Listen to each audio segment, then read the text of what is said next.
Daniel Foxfield donated. VaN Russia. Bukbaska loves you. When will you come? When will you do some meeting in Russia? If you guys have me, let me tell you about the babushka story, okay?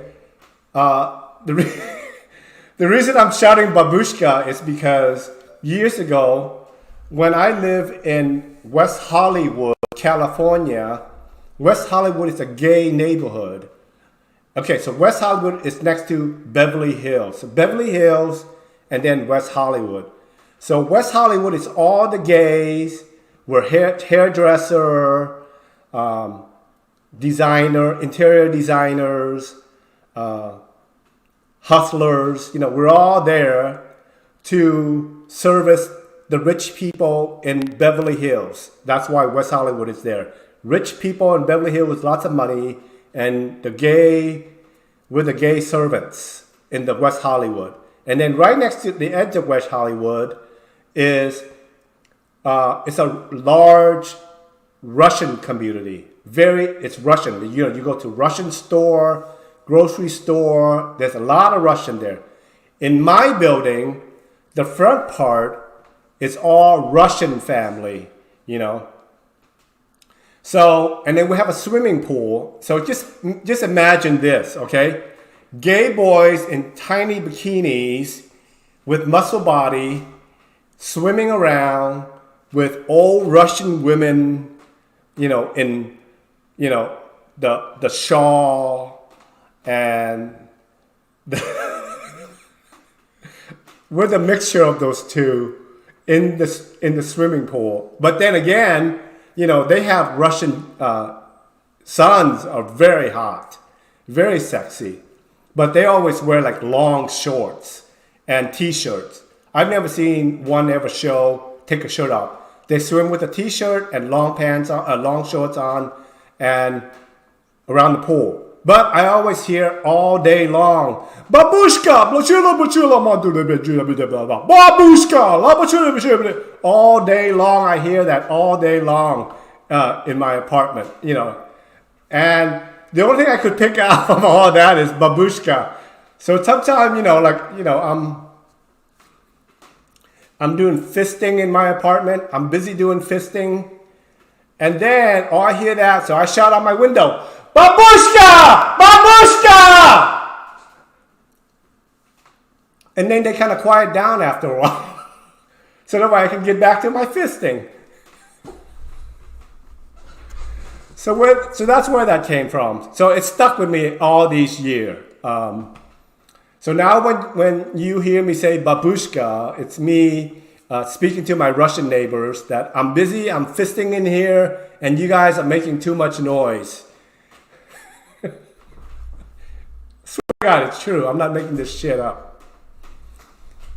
But that's all I know because, you know, they say a lot of stuff and all I hear is babushka. But oh my God, the men are hot. But they smoke, a lot of smoking. That's all they do. They're all 5 or 6 cuties standing outside by the door and just smoke all day long. They just smoke. They don't work out. They don't do nothing. Just wear t-shirts, baggy pants, and smoke. I'm just saying that's back in the 90s. The 2000 and the 90s, where I used to live in West Hollywood. Lust for Life 777. Have you tried any other psychedelic? The only time that I did it is in 1990 something, 1 or 2. I went to the Burning Man, and there was like 12 of us. We had a huge truck, and it was $45 for the Burning Man ticket. And we thought that was way too expensive. So we hid, there's only 4 of us in the front of the truck, and the rest hid in the truck. 8 of them in the truck. We bury ourselves with clothing and stuff just to sneak in to the Burning Man. But it was like the most incredible experience I have in my whole entire life. And when they gave me that little strip of something, I don't know, I walked through the desert. And before you know it, I don't know what happened. I was just crying and bawling. I'm looking at the moon and I'm bawling at the moon for 4 hours. A friend of mine just sat right next to me. Everybody moved on. Everybody went to the sex tent. But I'm just sitting there crying for 4 hours. But it was the most amazing experience of my life. And after that experience, I never wanted to go back there because I know that it's not going to be the same. I know it's not going to be as amazing as the first time. This is where I got the my actual. Somebody gave me this at Burning Man. I was wearing high heels to the desert with nothing on. I was completely naked in high heels, in stiletto heels. And some boy came up and gave me this and said, "This belongs to you." And that's all and I remember that experience. Completely naked, I'm a dude in wearing high heels. Some straight boys saw me walking across the desert and he liked it. He thought it was like, what the hell is that walking naked across the desert in high heels? And he followed me. He had to go up for like a quarter of a mile to get to me. And when he got to me, he gave me this. He said, "This belongs to you." And he said, "Thank you," and walked away. And I have this to remember it by the whole entire time. It's a little, he gave me this at Burning Man. This is like, oh my God, 40 years. Wait, it can't be 40 years old.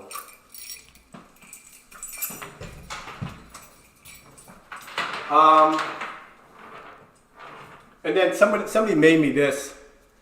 Somebody from the internet made me this. This is, what's her name? From Mad Max. I thought it was kind of cool.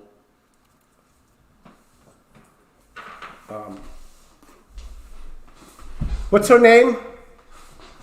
On Mad Max? Furry Rosa. Okay. Here's my review of Mad Max, the last one. They have like all these pretty models, to be politically correct, all different colors. And then the Furry Rosa, whatever her name is.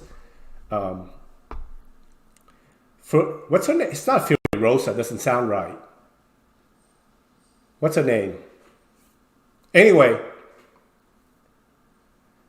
if I was writing the story, it would have been good if, the bad guy, because she had her arm chopped off. Furiosa? That doesn't sound right. But she had her arm chopped off. But when I'm watching it, it's too safe for me. And then sometimes when I watch a movie, I write my own story in my own head, and I imagine it's my own version. So my version is that what is the bad guy's name? The main guy. You guys don't even watch Mad Max. This is way beyond your time, is it? Should I go on with my Mad Max or Immortal Joe? Yes. Or this is way beyond this is way past your time. You guys don't know what the fuck I'm talking about. Should I go on with Mad Max or not? Because you guys go, what the fuck is Mad Max? Okay, so Immortal Joe is really, hey, Mad Max people, call me. Talk to me. I want to write your story for you. But Immortal Joe, this is what I would do if I'm Immortal Joe. I would cut off all the models, their wives' arms and legs off. So all they are just torsos. And so that way they can't run away.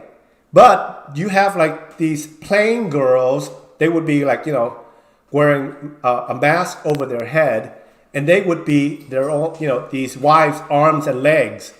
So, like they would be a servant. There'll be servants for the arms, they feed them like that. But, the plain girls would put their head on, the mask on, and it's just the wives. And the only reason they're there is, to make babies and to be beautiful, but they don't have to do anything else. So they don't need arms or legs. So that's my story. That's my gross sick story.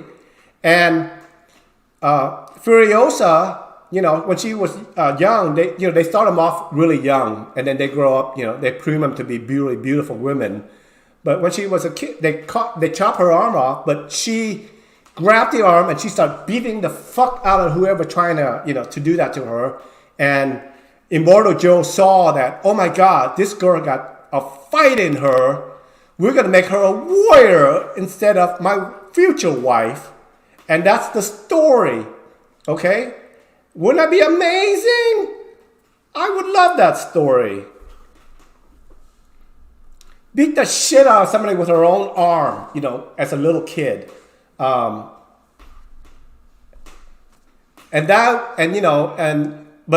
again, that is my version. That is my dark version, which not gonna sell a lot of tickets to the folks out there. People would be like mortified. But then the true fans, the real true Mad Max fans would go, fucking yeah, that's sick. I love it, But they're not going to make millions. So they have to think about, let's have these, beautiful wives running around with different colors. So that way people will buy tickets. So sometime when you're an artist, again, you have to sacrifice your artistic integrity to whore yourself out, whore it out for the money.